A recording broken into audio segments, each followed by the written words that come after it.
Good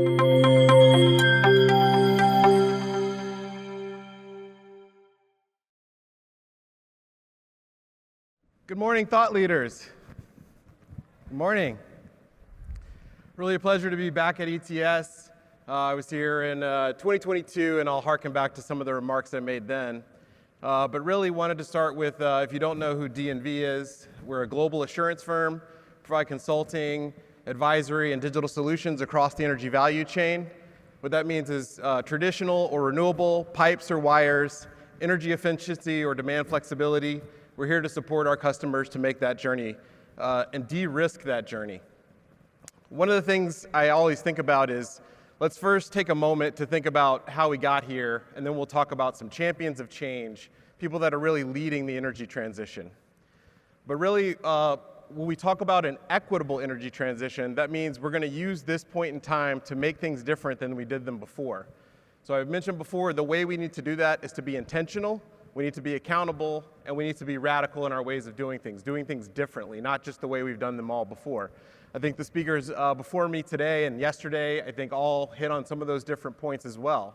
But think about it. If you think about the energy system we have today, most of it was built before the Civil Rights Act. There are inequities built into the systems that we use every day. And a lot of those systems were built towards the average. Let's focus on the average customer and not necessarily think about those that have less or those that are disadvantaged because of historical inequities.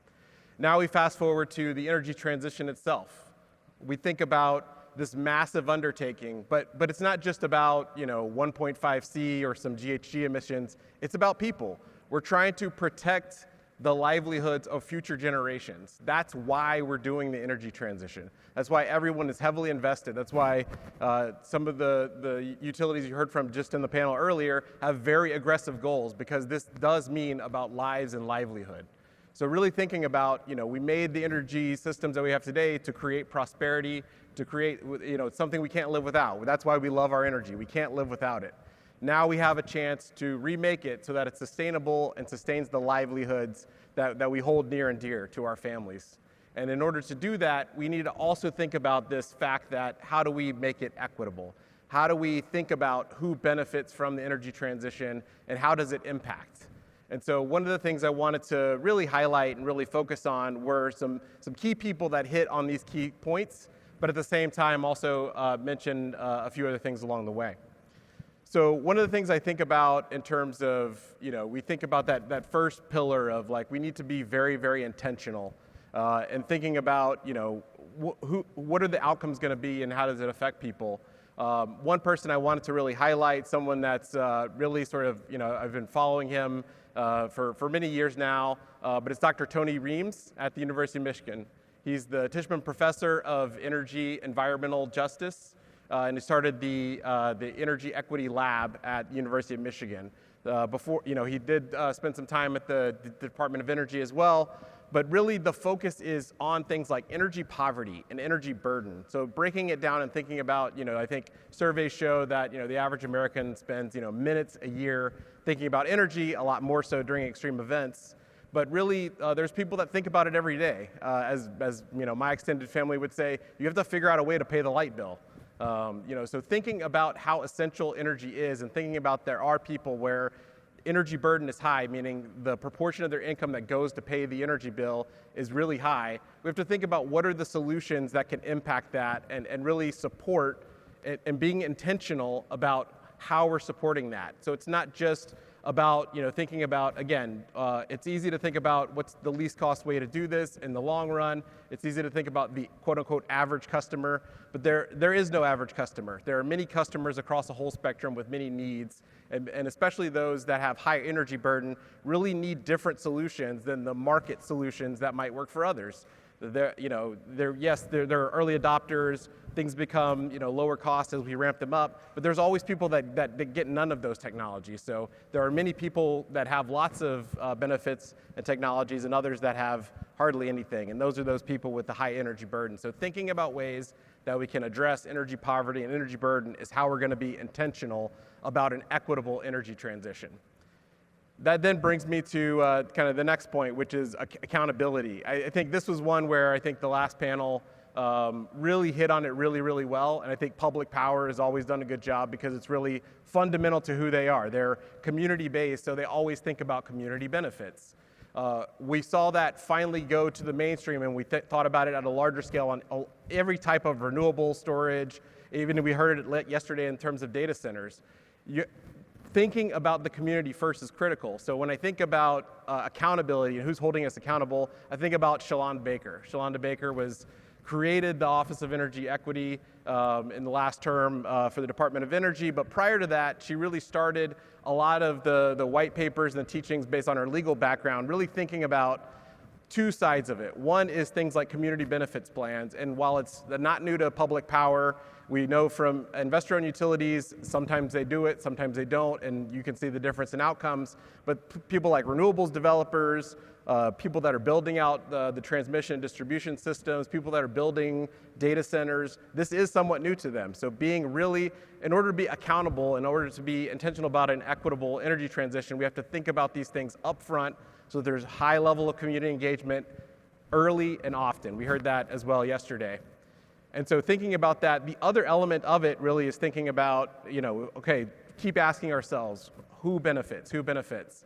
Well, when we think about affordability, we think about energy costs and how do we control those energy costs. Let's also not forget the denominator, which is historical inequities that lead to poverty and disadvantages in terms of financials. And so the energy transition is also an opportunity, an inflection point where there will be startups, there will be new technology companies, there'll be lots of career jobs at utilities as we remake and transform the gas grid, the electric grid, as well as the sources of energy that we use.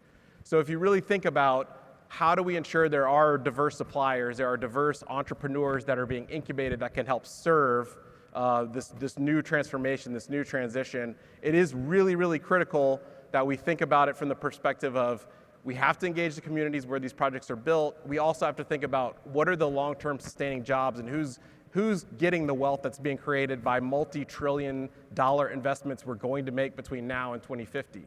Those goals in the future aren't just we're going to hit this and get to this goal. There's going to be huge amounts of investment in order to get there. I think many people in the room here know that, but it's how do we ensure that we go out of this room and take that back to action to be both intentional and accountable.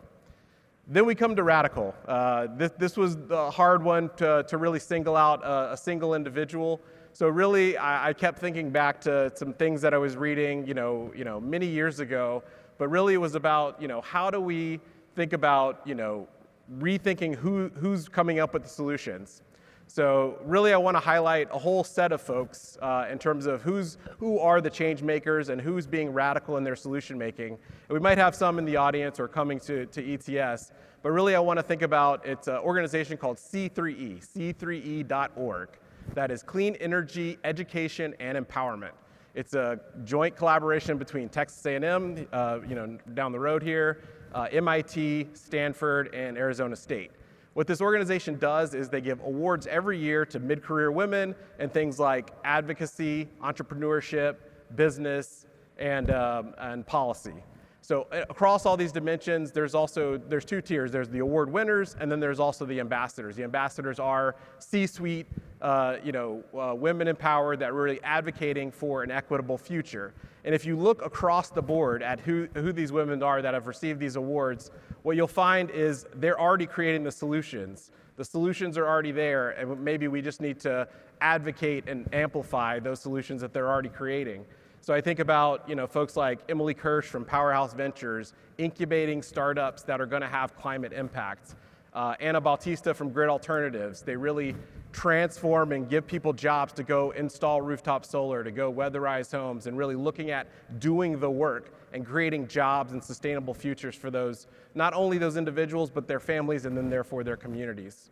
I think about Christina Angelides from Elemental Impact, really again looking at climate tech, climate change, climate impact. Amy Dufour from Mazola Ventures, one of the more recent award winners, and again, really thinking about how do you get access to capital? One of the biggest barriers to minority businesses, women-owned businesses getting into this space is access to capital. So really addressing that fundamental issue.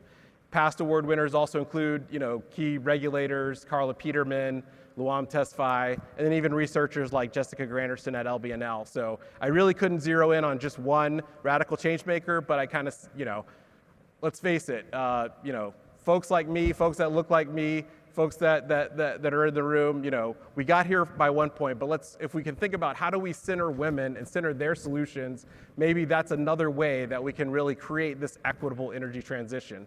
I also want to just kind of close out thinking about not only them, but also the ambassadors, right? So the ambassadors are C-suite executive professionals, folks like Paula Glover, the executive director of Alliance to Save Energy, former executive director and president of ABE, the Association of Blacks in Energy, Doreen Harris, president and CEO of NYSERDA, and Colette Honorable, executive vice president of Exelon. So we have a playbook. We know from Dr. Reams, we know how to create the metrics to really look at not just the average customer, but the customers that might be below average from an income and energy burden perspective.